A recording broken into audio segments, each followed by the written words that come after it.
Hello everyone, my name is Chandan Singh. So guys, word of the day का series है और ये एपिसोड है 60, यानी कि आज का वीडियो लेकर 60 वर्ड्स आपके हो चुके हैं। तो चलिए आज का वर्ड देखते हैं। ये वर्ड है, इसे हम बोलते हैं फॉर नो। जी हाँ, नो तो आपको पता ही है, नो का मतलब पता होना। नो से पहले यहाँ लगा है FORE, तो इसे प्रोनाउंस करेंगे फॉर नो।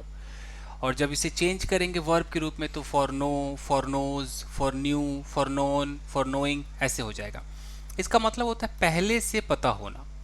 यानी कि अगर आप कोई चीज़ पहले से जानते, जैसे यहाँ लिखा है कि be aware of an event, किसी घटना के बारे में आप पहले से ही अवेयर थे, बिफोर इट हैपन्स, यानी कि इसके होने से पहले।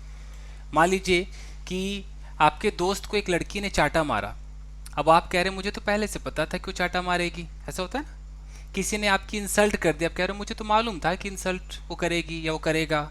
इस तरीके से किसी का एक्सीडेंट हो गया, आप कह रहे हैं मुझे पता था एक दिन इसका एक्सीडेंट होके रहेगा। तो आपको पहले से कोई चीज़ मालूम था। To know in advance, advance में आपको पता था। हो सकता है किसी ने आपको रिवील कर दिया हो सकता है कि आपके अंदर ऐसी कोई शक्ति हो जिसकी वजह से आप पहले से जानते हैं। हो सकता है आप अंदाजा लगा रहे हो। लेकिन ये फॉर नो का इस्तेमाल उस वक्त हम ज़्यादा करते हैं, या तो किसी ने पहले ही आपको रिवील कर दिया हो कि हाँ भाई ऐसा होने वाला है, मैं तुझे बता रहा हूँ, या आपके अंदर कोई ऐसी शक्ति है, कोई सुपर नेचुरल पावर है जो आपको पहले से पता था। इनमें ज़्यादा यूज़ होता है। नहीं तो इंसान ऐसे भी कहीं देते हैं कि हाँ मुझे मालूम था कि ये होगा, मतलब उनका एक अंदाजा था।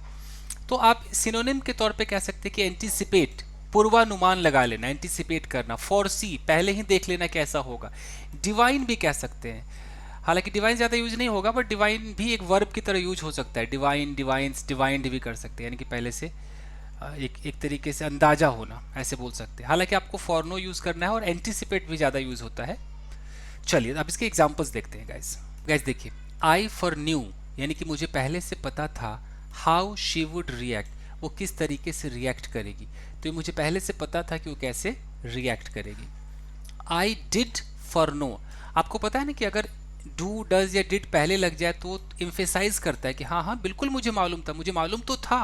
आई डिड फॉर नो, मुझे पहले से ही पता था भाई, थोड़ा ही और फोर्स कर रहा है, इम्फेसाइज कर रहा है कि पक्का पता था। That she would not accept your proposal, भाई मुझे बिल्कुल पता था। I did foreknow that she would not accept, वो नहीं करेगी, नहीं स्वीकार करेगी तेरे प्रपोजल को। He seems to foreknow things, यानी कि उसे देखकर ऐसा लगता है कि वो काफ़ी चीज़ें जानता है, वो चीज़ों को पहले से जानता है। He seems to foreknow things, यानी कि वो चीज़ों को पहले से एडवांस में जानता है, ऐसा उसको देखकर लगता है।